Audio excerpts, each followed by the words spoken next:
चलिए तो ऐतरेय उपनिषद के दूसरे अध्याय को शुरू करते हैं। और दूसरे अध्याय में जैसे बताया आपको कि इसमें थोड़ा किसका वर्णन है, गर्भाधान संस्कार का। बहुत ज़्यादा नहीं है, विस्तार से इसका हमने एक पूरा सिलेबस बनाया हुआ है, उसको जल्दी लॉन्च करेंगे। पूरा इसका कोर्स बनाया हुआ है गर्भाधान संस्कार का, और आजकल के गुरुकुल परंपरा में ये बहुत आवश्यक हो गया है। साइंटिफिक तरीके से भी लोग अपने इच्छा के पुत्र पुत्री चाहते हैं कि उनमें कौन से गुण होने चाहिए, इस पे भी डेवलपमेंट चल रहा है विज्ञान में। लेकिन क्योंकि अपना विज्ञान तो बहुत ऊपर है, इसलिए सिद्धांतों के आधार पर ही यदि गर्भाधान संस्कार को के नियमों को फॉलो करते हैं तो इंसान जो संतान है वो एकदम दिव्य उत्पन्न होती है, दिव्य पैदा होती है, दिव्य आत्मा प्रवेश करती है उसमें। और इस तरह से बहुत रहस्य हैं, ठीक है। तो वही इसमें थोड़ा सा वर्णन किया गया है ऐतरेय उपनिषद में।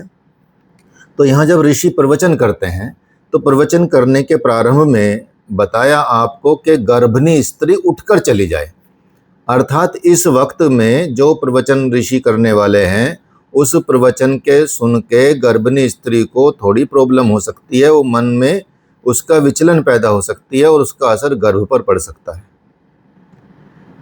सभी स्त्रियों को ऋषि ने नहीं बोला, स्त्रियां तो सुने, लेकिन जिनके अंदर गर्भ है वो ना सुने, ताकि उस गर्भ पे कोई विपरीत और कोई नकारात्मक ऊर्जा का प्रभाव ना पड़े। क्योंकि हो सकता है शुरू में ऋषि का क्या कहना है क्या नहीं कहना है, उस आधार पर ऋषि चाहते हैं कि गर्भिणी स्त्री को ये बात ना समझ आए, पता चले, बाद में पता चल जाए कोई दिक्कत नहीं, और पहले या पता चल जाए तो कोई दिक्कत नहीं। उस वक्त में क्योंकि एक संतान उत्पत्ति हो रही है, जिस वक्त में उसको सबसे ज़्यादा ऐसे सिद्धांतों की आवश्यकता होती है जो दैवीय सिद्धांत हों, जो समाज के हित के सिद्धांत हों, जो शास्त्र के अनुकूल हो, जो गुरु के अनुकूल हो, ताकि संतान प्रहलाद जैसी उत्पन्न होए, ताकि संतान ध्रुव जैसी उत्पन्न होए। तो ऐसी संतानों की उत्पत्ति के लिए उस तरह का एनवायरनमेंट आवश्यक होता है। तो इसलिए उठकर चले जाने पर जब ऋषि अपना उपदेश प्रारंभ करते हैं तो वो कहते हैं कि गर्भ कहने को तो स्त्री धारण करती है। वो बता रहे हैं कि गर्भ फिजिकली रूप में देखा जाए तो गर्भ जो है स्त्री धारण करती है, लेकिन इसकी शुरुआत कहाँ से होती है? इसकी शुरुआत होती है पुरुष। शुरू से ही, असल में शुरू से ही यह पुरुष धारण करता है, क्योंकि वीर्य से ही गर्भ की उत्पत्ति, अर्थात गर्भ कब बनता है? जब वीर्य धारण होता है स्त्री के द्वारा।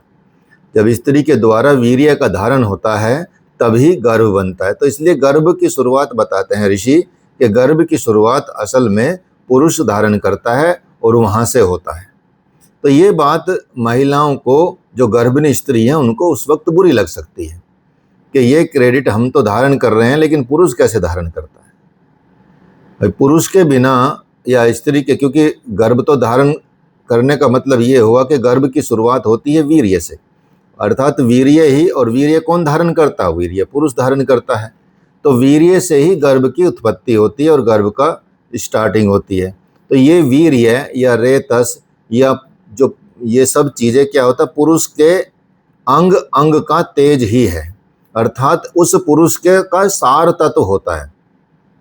जिस पुरुष के वीर्य होता है उस पुरुष का ये एक तरह से हर अंग के तेज का ही एक सार तत्व है, उसका ही एक कह सकते हैं कि सार है।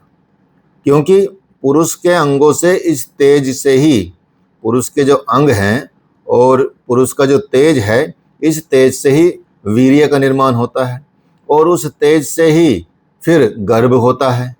इसलिए ये कहना ठीक होगा कि पुरुष पहले वीर्य रक्षा करता है, जैसे ब्रह्मचर्य का पालन करता है, 25 साल तक ब्रह्मचर्य का पालन की बात की गई है कि पुरुष पहले वीर्य की रक्षा करता है और वीर्य की रक्षा के द्वारा फिर अपने को धारण करता है, अपने शरीर में अपने को, वीर्य को संचित करता है, संजोए रखता है, उसकी रक्षा करता है, ठीक है। और जब उसे वो स्त्री में सिंचित करता है तब मानो अपने को ही वो सींच रहा हो, अपने को ही वो सिंचित कर रहा हो, अर्थात अपने को ही वो उत्पन्न कर रहा हो। तो वो अपने स्वरूप को उत्पन्न करता है। इस तरह से पुरुष अपने को ही उत्पन्न करता है, यह उसका पहला जन्म माना जाता है। अब वो रेतस स्त्री में जाकर, अर्थात वीर्य स्त्री में जाकर क्या होता है, वो आत्मवत हो जाता है। ऐसा हो जाता जैसे उसी का अंग हो, उसी का पार्ट हो, उसी का हिस्सा हो। तो स्त्री में जाके वो स्त्री के साथ आत्मवत हो जाता है। वो तभी हो पाता है जब, क्योंकि उसके साथ उसका संबंध रहता है। ठीक ऐसे ही जैसे अपना ही अंग हो, इस तरह से उसका धारण किया जाता है स्त्री के द्वारा। इसलिए विजातीय द्रव्य होने के कारण भी आत्मवत हो जाने से वो स्त्री को कष्ट नहीं देता है। ठीक है, इसलिए जो विजातीय द्रव्य हो जाते हैं, विजातीय द्रव्य है क्योंकि स्त्री से तो नहीं है, स्त्री के मुकाबले वो विजातीय द्रव्य है। ठीक है, एक सेकंड होल्ड करना। ठीक है, तो यहाँ यही बता रहे हैं कि विजातीय द्रव्य होने के बाद भी, विजातीय द्रव्य होने के कारण भी आत्मवत हो जाने की वजह से स्त्री को वो कष्ट नहीं देता, अर्थात उसमें समाहित हो जाता है, उसमें ही मिल जाता है, उसी के साथ आत्मवत हो जाता है। और स्त्री पुरुष के आत्मा को अपने भीतर सुरक्षित रखती है और सुरक्षित रख के उसका पालन करती है।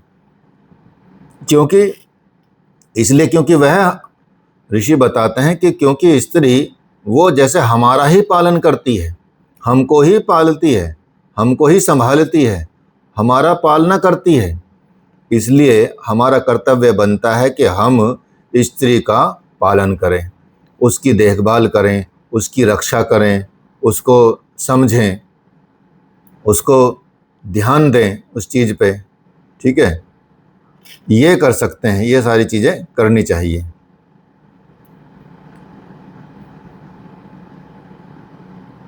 तो इसलिए यहाँ ये देखना पड़ता है कि जो हमारा कर्तव्य बनता है, स्त्री पुरुष को ही गर्भ में धारण करती है और जन्म के बाद पुरुष कुमार की रक्षा करता है, उसके जीवन की रक्षा करता है, उसकी भावना करता है। ठीक है, ये है। एक सेकंड, एक कॉल आ रही है बार बार ना, तो उसको ज़रा संतुष्टि कर देते हैं। ठीक है, तो यही बताते हैं ऋषि के जन्म के बाद जो पुरुष होता है उसकी रक्षा करता है, उसको जो संतान होती है उसकी भी रक्षा करता है, स्त्री की भी रक्षा करता है, उसकी भावना करता है। और जैसे वो अपनी ही रक्षा कर रहा हो, अपनी ही भावना कर रहा हो, अपने को ही पाल रहा हो, अपने को ही पोष रहा हो, इस तरह से वो सब देखभाल करता है। इस प्रकार से आप देखेंगे लोक में वो अपने संसार में अपनी संतति को बढ़ाता है, अर्थात वो अपने को ही बढ़ाता है इस तरह से। तो लोक का, संसार का इसी प्रकार संतान वितान बढ़ा है, अर्थात उसकी जनसंख्या बढ़ी है, इसका चीज़ें बढ़ी हैं। इस तरह से आप देखेंगे कि कुमार रूप में बालक का जन्म होता है और वो पुरुष का अपना ही एक तरह से जन्म है, उसकी ही प्रतिरूप होता है। वीर्यदान उसका पहला और कुमार रूप में उत्पन्न होना उसका दूसरा ही जन्म माना जाता है। इसलिए कुमार रूप में ही पुरुष का एक आत्मा उसी के पुण्य कर्मों का प्रतिनिधि बन जाता है और प्रतिनिधि बनकर संसार में रह जाता है। कहने का मतलब यह है कि पुरुष के पुण्य और कर्म और उसके पुत्र के रूप में संसार में बने रहते हैं, अर्थात जैसे मतलब पिता के पुण्य कर्म भी पुत्र के रूप में संसार में बने रहते हैं। संतान उत्पत्ति होने के बाद इस तरह से चीज़ें होती हैं। इसलिए उसका दूसरा आत्मा, अर्थात वो स्थूल शरीर बाद में क्या होता है, कृत्य हो जाता है, खत्म हो जाता है, बूढ़ा होकर संसार को छोड़ जाता है और इस लोक से जाते ही वो फिर उत्पन्न हो जाता है। यही उसका तीसरा जन्म है। तो यहाँ पुरुष के 3 जन्म बताए गए हैं। एक जन्म जब वो वीर्य का धारण करता है और पुरुष स्त्री में सींचता है, तब उसका पहला जन्म होता है। जब वो जन्म लेके बच्चे के रूप में उत्पन्न होता है, तब उसका दूसरा जन्म होता है कुमार के रूप में। और जब वो संसार को छोड़ के दूसरी जगह पे जाता है तो तब उसका तीसरा जन्म होता है। ये इस तरह से तृतीय जन्म की बात की गई। तो वामदेव ऋषि ने कहा है कि मैं जब गर्भ में था तभी मैंने देवों के सब जन्मों को जान लिया था। मुझे लोहे के तरह सैकड़ों शरीरों में रखा गया, जैसे किसी को बंधन में रखा जाता है, जैसे कोई बाज हो या चील हो या कोई पक्षी हो जाल में बंधा हो और फिर वेग से सब बंधनों को छिन्न भिन्न करके आसमान में उड़ जाए, वैसे ही मैंने लोहे के समान सारे सैकड़ों शरीर रूपी बंधनों को तोड़ फोड़ डाला और स्वतंत्र हो गया। और गर्भ में पड़े पड़े वामदेव ने ये ऐसी बात कही। तो इस तरह से वामदेव ऋषि शरीर का भेदन करके ऊपर पहुंचकर उस स्वर्ग लोक में सब कामनाओं को पार करके अमर हो गए। तो ऋषि वामदेव ने अपना उदाहरण दिया, अपना अनुभव बताया। उन्होंने बताया कि जब मैं गर्भ में था तो तभी उन्होंने देखा कि सब जन्मों को देखा, उन्होंने सारे जन्मों को जाना, ठीक है। और उन जन्मों में उनको ऐसा लगा कि जैसे किसी पिंजड़े में लोहे की जाल में जकड़े हुए हों, जैसे कोई जाल में फंसा हुआ हो पक्षी या कोई बाज या चील, कोई ऐसे पक्षी फंसे हुए हों। और वो जब मैंने उसको अपने वेग को, अपनी गति को ऊर्ध्वगामी किया, ऊपर की तरफ गया और सारे बंधनों को तोड़ा और सारे जितने भी मेरे शरीर थे, जितने भी शरीर के बंधन थे, उनको धीरे धीरे मैंने सबको तोड़ दिया। अर्थात जो पूर्व जन्म के सारे संस्कार थे उनको खत्म किया। बंधनों को तोड़ने का मतलब है संस्कारों का समाप्ति करना, संस्कारों का अंत करना। तो जब संसार में ऐसा किया उन्होंने कि सारे शरीरों के बंधनों को तोड़ा और स्वतंत्र हो गए, तो ऋषि वामदेव ने कहा कि मैंने ये गर्भ में पड़े पड़े ही ऐसा अनुभव किया और ऐसा किया। और उसके बाद वो आप देखेंगे कि इस तरह से ऋषि वामदेव ने अपना शरीर का भेदन कर दिया और ऊपर पहुंच गए और अपने सभी कामनाओं को पाकर वो, मतलब जितनी भी कामनाएं थी उनका अंत किया, संस्कारों का अंत किया और वो मुक्त हो गए, अर्थात उनको मोक्ष की प्राप्ति हुई। इस तरह से बताया। अर्थात ये जो संसार है, गर्भ धारण करना, ये करना, फिर जीना मरना, ये सब एक तरह से बंधन बताया गया है। हमको इसी बंधनों से मुक्त होना है। अर्थात जीवात्मा गर्भ में भी यह अनुभव कर सकता है। जीवात्मा गर्भ में भी इस तरह का अनुभव कर सकता कि मैं कहाँ संसार जाल में फंस गया हूँ। तो ये दूसरे अध्याय में ये वर्णन किया गया। फिर बताते हैं और ऋषि आगे बताते हैं गर्भदान संस्कार का। तो इतने गर्भदान संस्कार में ऐसी बातें हैं कि कुछ बातें महिलाओं को या गर्भिणी स्त्री को, स्पेशली गर्भिणी स्त्री को, महिलाओं का तो जिक्र नहीं है, महिला तो बैठ सकती हैं और सुन सकती हैं सारा प्रवचन सुन सकती है, लेकिन जो ऊपर उद्धरण किया गया है या ऊपर जो बताया गया है, ऐसी चीज़ें गर्भिणी स्त्री क्या करती हैं उनको अलग कर दिया गया है। और फिर ऋषि ने बोला कि अब सारी गर्भिणी स्त्रियां फिर आकर बैठ जाएं और उपदेश को सुने। तो उन स्थिति में जो ऋषि ने बात बताई है वो थोड़ा बुरी लग सकती थी, या मन में कोई ऐसे विचार आ सकते थे, या मन में कुछ ऐसी दुर्भावना भी पैदा हो सकती थी, या अपना अहंकार भी जन्म ले सकता था उनका, या मान अपमान की भी बात हो सकती थी उनके लिए। तो उसका असर स्त्री के गर्भ पर जरूर पड़ता है। जो आपका विचार चलते हैं, जो आपकी विचारधारा चलती हैं, जो आपके बातें होती हैं, आपका गुस्सा, आपका ईर्ष्या, आपका द्वेष, आपका जो भी भावनाएं, दुर्भावनाएं कह सकते हैं उनको, जो संसार में धकेलती हैं, वो आपके गर्भ को बहुत ज़्यादा नुकसान करती है। अर्थात उसी तरह की प्रवृत्ति बच्चे में उत्पन्न हो जाती है। इसलिए जब तक गर्भ धारण रहता है, गर्भ रहता है, तब से लेके और जब तक उस संतान की उत्पत्ति ना हो जाए तब तक उस स्त्री को स्पेशल ट्रीट किया जाना चाहिए। उससे झगड़े नहीं किए जाने चाहिए। स्त्री को भी चाहिए कि वो भी झगड़े ना करे और वो भी इस तरह की ईर्ष्या न करे, द्वेष न करे, क्रोध न करे, मद मत्सर में न पड़े, अच्छा भोजन खाए, सात्विक चीज़ें रहें। तो आप देखेंगे कि उसका जो है स्वरूप जो गर्भ का है वो दिव्य होगा और देवता जैसा जो संतान है उसकी उत्पत्ति होगी। तो अब ऋषि बताते हैं तीसरे अध्याय में कि अब आ जाओ, बाकी सारी स्त्रियां सब भी, मतलब जो गर्भिणी स्त्रियों को बाहर भेजा था, अब बाकी जो गर्भ की स्त्रियां हैं, गर्भिणी स्त्रियां, वो भी अपने जगह पे बैठ जाएं जहाँ पहले बैठी हुई थी और उपदेश को सुने। फिर ऋषि बताते हैं कि ये आत्मा कौन है, ये आत्मा कौन है जिसकी हम उपासना करते हैं, और वो आत्मा कौन सा है जिससे वो मनुष्य रूप को देखता है, शब्द को सुनता है, गंध को सूंघता है, वाणी का व्यवहार करता है, और जिससे स्वादु और अस्वादु पदार्थ को वो जानता है। तो इस प्रश्न का वो उत्तर देते हैं कि ये जो हृदय है, इमोशन, हृदय मतलब इमोशन, और मन रीजन, मन रीजन है, कारण है, इसको कारण भी कहते हैं, और इसके साथ जो संज्ञान, अज्ञान, विज्ञान, प्रज्ञान, मेधा, दृष्टि, धृति, मति, मनीषा, स्मृति, संकल्प, काम, वश, ये सब क्या है, ये सब क्या है, प्रज्ञान के ही नाम है, ज्ञान के ही नाम है, जीवात्मा की ये गुण कहे जाते हैं। तो जीवात्मा के कारण यही नहीं कि रूप रस गंध का ज्ञान होता है, बल्कि जो जितनी सारी चीज़ें हैं ना, चाहे विज्ञान हो, प्रज्ञान हो, मेधा हो, दृष्टि हो, धृति हो, मति हो, मनीषा हो, स्मृति हो, ज्योति हो, संकल्प हो, ऋतु हो, असु हो, काम हो, इन सब का जीवात्मा के द्वारा ही मतलब ज्ञान होता है। सब कार्य भी जीवात्मा के कारण से ही होते हैं। ये सारे कार्य, जीवात्मा नहीं है तो कोई कार्य नहीं होता, तो ये सारे कार्य जीवात्मा के कारण से ही होते हैं। तो जब जीवात्मा, आप समझ गए कि ये सब जीवात्मा की वजह से ही होता है, जो शरीर के जो इस तरह के जो व्यवहार हैं, वाणी के व्यवहार हैं, इंद्रियों के व्यवहार हैं, मन का व्यवहार है, ये सब जीवात्मा की वजह से होता है।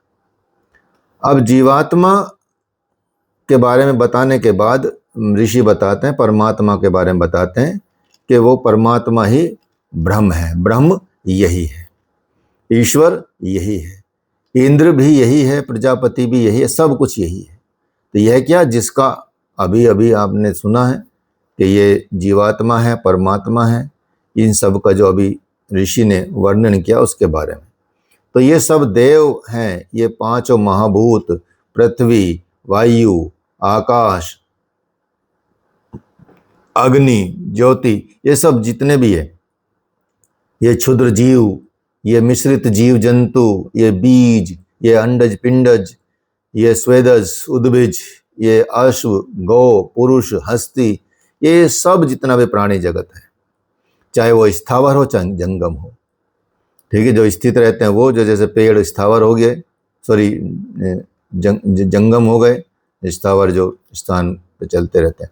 तो परद, ये सब प्रज्ञा नेत्र हैं, इन सब में मानो प्रज्ञा दिख रही हो।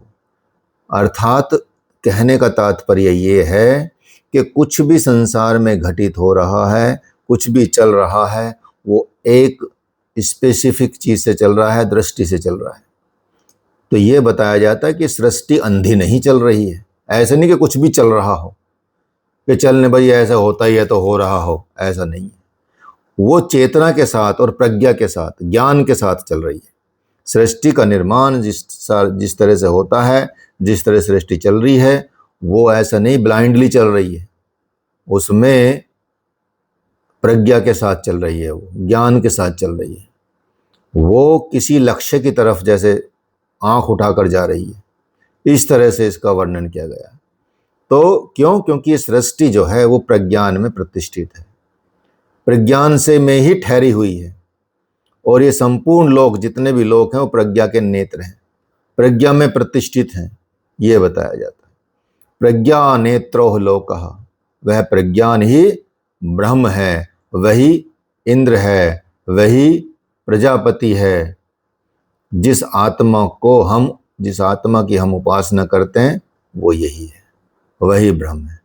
संसार प्रज्ञान में प्रतिष्ठित है, अर्थात संसार का जो निर्माण है वो सोच समझ पर आश्रित है।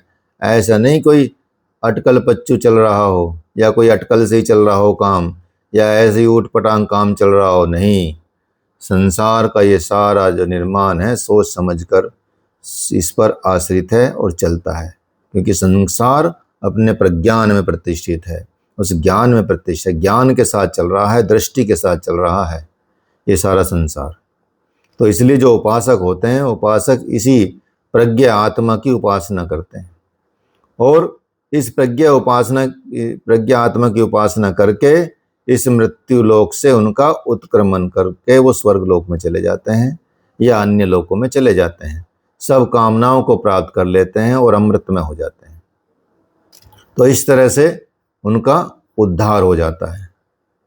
तो यहाँ यही बात करते हैं ऋषि कि ये संसार से हमको ऊपरी गति प्राप्त कर लेनी है, और बताते हैं अंत में ऋषि बताते हैं कि मेरी वाणी में प्रतिष्ठित हो, मेरा मन वाणी में प्रतिष्ठित हो, मन और वाणी की एकात्मा से मेरी अंतरात्मा का उत्तरोत्तर विकास हो, मैं वेदों को प्राप्त कर लूँ, मेरा सुना हुआ अनायास ही नष्ट ना हो जाए, जो मैंने सुना है, जो मैंने पढ़ा है वो समाप्त ना हो जाए, और इस तरह से मेरे अंदर वो ज्ञान उत्पन्न रहे, ज्ञान का प्रकाश जलता रहे, और जो मैंने पढ़ा है, जो मैंने सुना है, जो मैंने पाया है, उसको मैं दिन रात स्मरण करता रहूं, ऐसे रखूं, तुझे रित कहूं, सत्य कहूं, मेरी रक्षा करो, मुझे उपदेश देने वालों की रक्षा करो, मेरी और मेरे गुरु की रक्षा करो, इस तरह की बात कही गई है। ठीक है।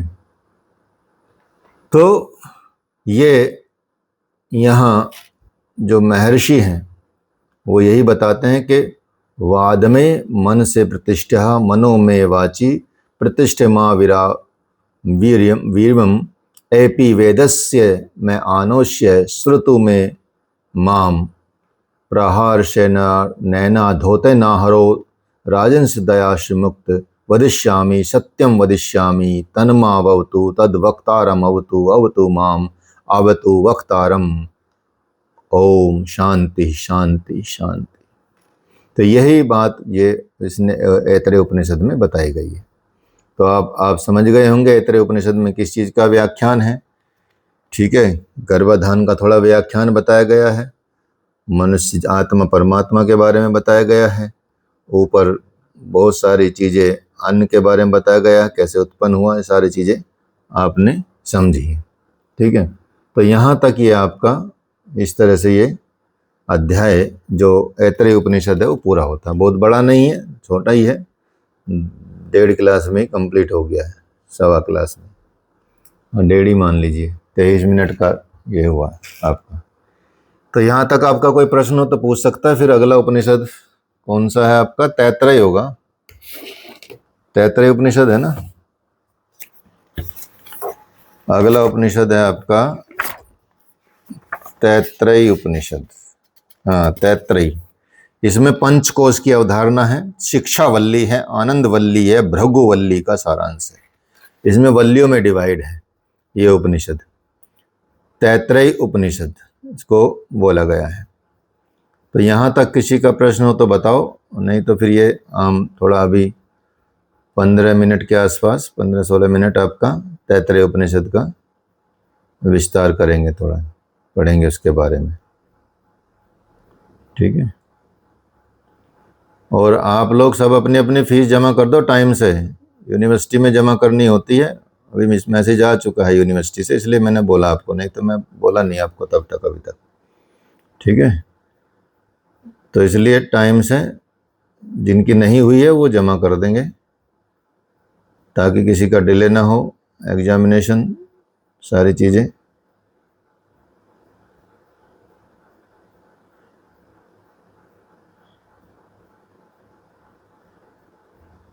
ऑनलाइन नंबर आपके पास है ही, वहीं कर देना।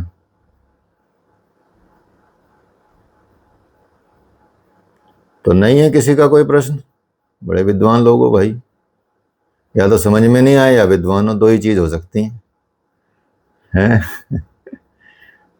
कोई वैसे ही पूछ लिया करो कि हमारे समस्या ये चल रही जीवन में, शिक्षा से रिलेटेड, पढ़ाई नहीं हो पा रही है और आसन की क्लास नहीं हो पा रही, आसन की क्लास तो सब लोग ज्वाइन कर सकते हो, क्या दिक्कत है तुम लोगों को? जब तुम लोगों को कराते हैं तब तो तुम लोग करते नहीं हो, और जब मना करते हैं, जब बंद कर देते हैं, तब तुम बोलते हो कि जी हैं। मैं नहीं कर सकती। चलो, जो नहीं कर सकता वो मजबूरी है, नहीं तो तुम तो करते ही हो। अगर तुम्हारी मजबूरी नहीं होती तो करते ही हो आप तो। अटेंडेंस ठीक रहती है आपकी। बाकी लोगों के लिए बोल रहा हूँ कि वो थोड़ा क्लास करें अपनी। जब आसन की क्लास चला रहे हैं, कभी भुवन ले लेता है, कभी अद्वेंद्र ले लेता है, तो लेकिन कंटिन्यू रह रही है जब क्लास, तो करो उसको, ठीक है। नहीं तो पैसों में भी नहीं मिलती, आपको फ्री में मिल रही है, नहीं तो यहाँ के करना पड़ेगा, दिक्कत हो जाएगी। तो अपने आसनों की भी प्रैक्टिस करो धीरे धीरे। थर्ड सेमेस्टर में आसन भी तो एडवांस आ गए हैं ना, आप देखेंगे थर्ड सेमेस्टर के आसन कौन कौन से हैं। इतने अच्छे अच्छे आसन बताए गए हैं आपको इसमें। और आपने अपना एग्जाम भी डिसाइड कर लेना कि कौन सा पेपर लेना। एक पद्म सर्वांगासन है, शीर्षासन है, एक पाद स्कंद आसन है, इसमें बड़ी मेहनत लगेगी, ठीक है। अपने पैर को कंधे पे रखना है, खड़े होना है, ठीक है। एक पाद स्कंद आसन, सोचिए। टिटिभा आसन, ये भी बड़ा अच्छा आसन है, ये भी थोड़ा प्रैक्टिस के बाद, हैंड मजबूत के बाद जब आपका हो जाएगा तब करेंगे। शीर्ष पाद अंगुष्ठासन है, ठीक है। गुप्तासन है, पद्म वक्रासन है, वकासन है, पूर्ण उष्ट्रासन है, मयूरासन है, तोलांगुलासन है, वात्यायन आसन है, गर्भासन है, संकट आसन है, विभक्त पश्चिमोत्तानासन और एक पाद राजकपोतासन। द्वितीय सेमेस्टर के अतिरिक्त ये आसन लिखने हैं, करने हैं आपको। 15 आसन है। इन 15 आसन की आप प्रैक्टिस नहीं करेंगे तो एक को भी नहीं आएगा, ये बता रहा हूँ मैं आपको। ये आसन के बिना प्रैक्टिस के होगा ही नहीं, ये सिंपल आसन नहीं है सारे। तो इसलिए अगर आप रोज क्लास ज्वाइन करें, ठीक है, तो आपका कल्याण होगा और आपकी सेहत तो सुधरेगी कम से कम। भ्रमरी प्राणायाम है, भस्त्रिका प्राणायाम है, स्तंभ वृत्ति प्राणायाम है, ठीक है। स्तंभ वृत्ति प्राणायाम का पतंजलि योग सूत्र में जिक्र किया गया है। और दंड धोती है, नौली है, वस्त्र धोती है और त्राटक है। षटकर्म में ये है। तो नौली का भी अभ्यास करना पड़ेगा आपको, तभी नौली निकल सकती है, जब आपका उद्यान बंद वगैरह परफेक्शन में आ जाए, प्राणायाम अच्छे से हो जाए, ठीक है। आपको पेट चलाना, अग्निसार क्रिया ये करें, और धीरे धीरे नौली को वाम नौली और दक्षिण नौली इस तरह से और मध्यम नौली निकालने की कोशिश करेंगे। दंड धोती में पाइप को पेट में डालना होता है, धीरे धीरे लेके जाना होता है, उससे पानी निकालते हैं। ये भी क्रिया करा देंगे आपको अगर यहाँ आएंगे तो। इस बार अगर किसी को बुलाएंगे बच्चों को तो आप लोग आ जाइएगा, तो करा सकते हैं आपको ये सारे, ठीक है। मुद्रा बंद शक्ति चालनी मुद्रा है, ठीक है, काफ़ी अच्छी है, बहुत पावरफुल चीज़ है। और योग निद्रा का अभी डाला ही है आपको, और भी डाल देंगे वीडियो, उसको देखेंगे। तत्व शुद्धि, तो ये आप करिए, काहे नहीं कर रहे हो। और दूसरा प्रैक्टिकल आपका है, पाठ योजना बनानी है आपको, ठीक है। मतलब एक प्रारूप आपको दिया था मैंने, सबको दिया होगा, एक दिया था ना लेसन प्लान का, वो प्रस्तुत करनी है, जिसमें आसन, प्राणायाम, षटकर, मुद्रा, बंद, ध्यान आदि का समावेश होगा। 10 पाठ योजना बनानी है। किन्हीं 10 पाठ योजना में से किन्हीं 2 पाठ योजना को परीक्षक के समक्ष व्यवहारिक रूप से प्रदर्शित करना होगा। मतलब बनानी 10 हैं, लेकिन 2 तो हमको दिखानी है। ये आपको पाठ योजना दिखानी है, अर्थात लेसन प्लान, कैसे क्लास लेनी है, शुरू में क्या करना है, कौन सा टॉपिक रखना है, क्या रखना है।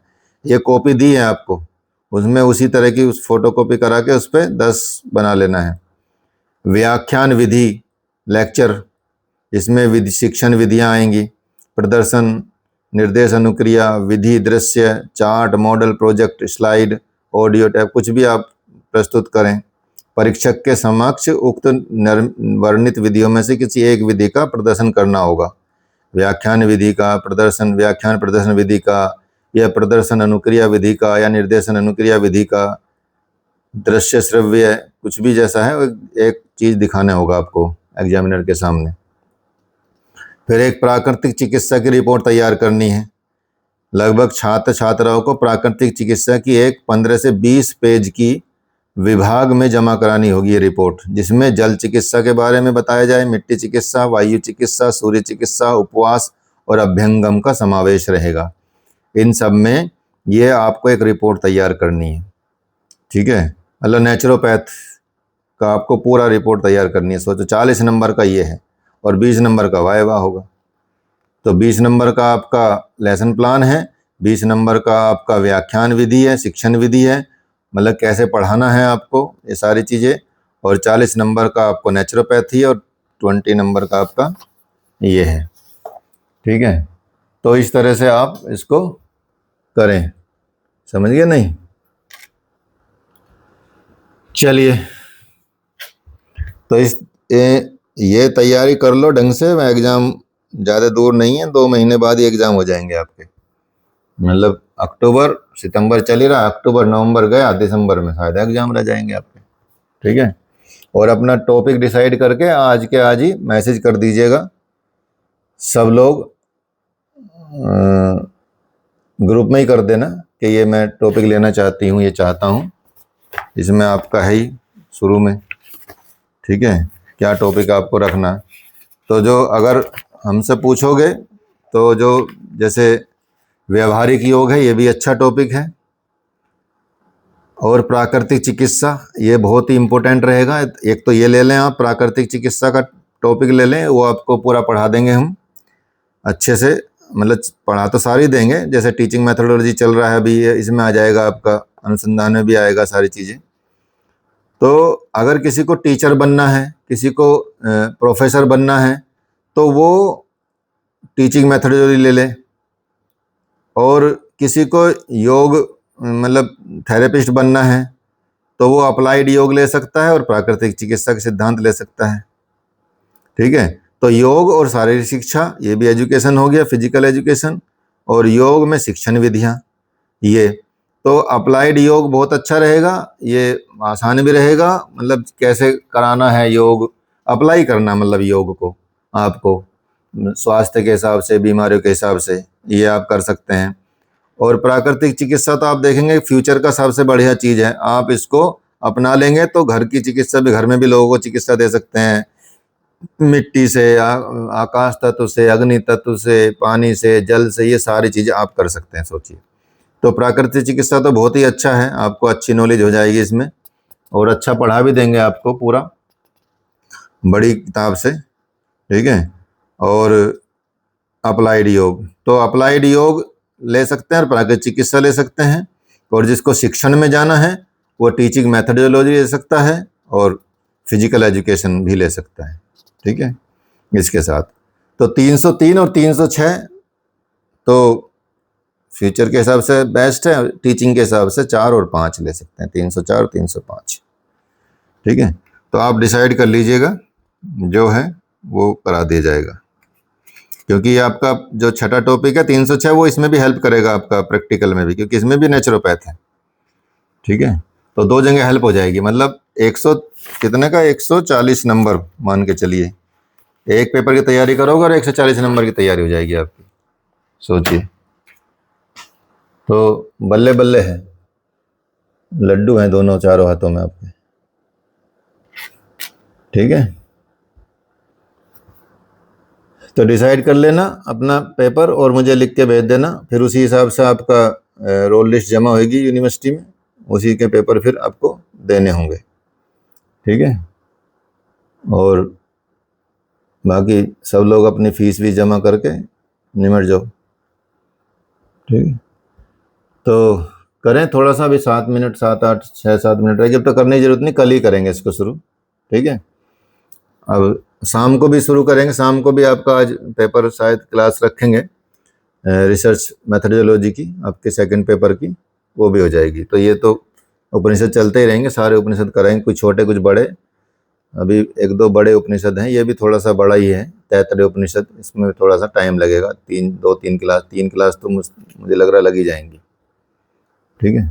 तो यही है, इसमें बड़ा अच्छा सा मंत्र है शुरू में ही, ओम सन्नो मित्रः सं वरुणः सन्नो भवतर्यमा सन्नो इंद्रो बृहस्पति सन्नो विष्णुरुरुक्मः, जो हम बोलते हैं ना एक बार कभी कभी, नमो ब्रह्मणे नमस्ते वायो त्वमेव प्रत्यक्षं ब्रह्मासि त्वमेव प्रत्यक्षं ब्रह्म वदिष्यामि ऋतं वदिष्यामि सत्यं वदिष्यामि तन्मा भवतु तद्वक्तारम् अवतु अवतु माम् अवतु वक्तारम्। ओम शांति शांति शांति। बड़ा ही अच्छा श्लोक है। इसमें ये कि मित्र वरुण अर्यमा हमारे लिए कल्याणकारी हों, इंद्र बृहस्पति महापराक्रमी विष्णु हमारे लिए कल्याणकारी हो, ब्रह्म को नमस्कार है, हे वायु तुझे नमस्कार है, तू मानो प्रत्यक्ष है, तू मानो साक्षात ब्रह्म है, मैं तुझे ही प्रत्यक्ष ब्रह्म कहूँगा, मैं तुझे ही ऋत कहूँगा, सत्य कहूँगा। हे वायु रूप प्रत्यक्ष ब्रह्म मेरी रक्षा करो, मुझे उपदेश देने वाले मेरे गुरु की रक्षा करो, मेरी रक्षा करो। तो ब्रह्म का निर्वचन करने वाले गुरु की रक्षा करो, ऐसी ऐसी प्रार्थना की गई है इस मंत्र में। तो इसको मंत्र को भी याद कर लेना कल तक, ठीक है। कल तक ये मंत्र आपको याद हो जाना चाहिए। समझिए, तैत्तरीय उपनिषद का पहला श्लोक है, पहला मंत्र है, प्रार्थना है, ये आपको याद होनी चाहिए, तभी इसमें आगे चलेगा, ठीक है। ये है। चलो, तो आज के लिए इतना ही काफ़ी है। कोई किसी का प्रश्न हो तो पूछ सकता है अब।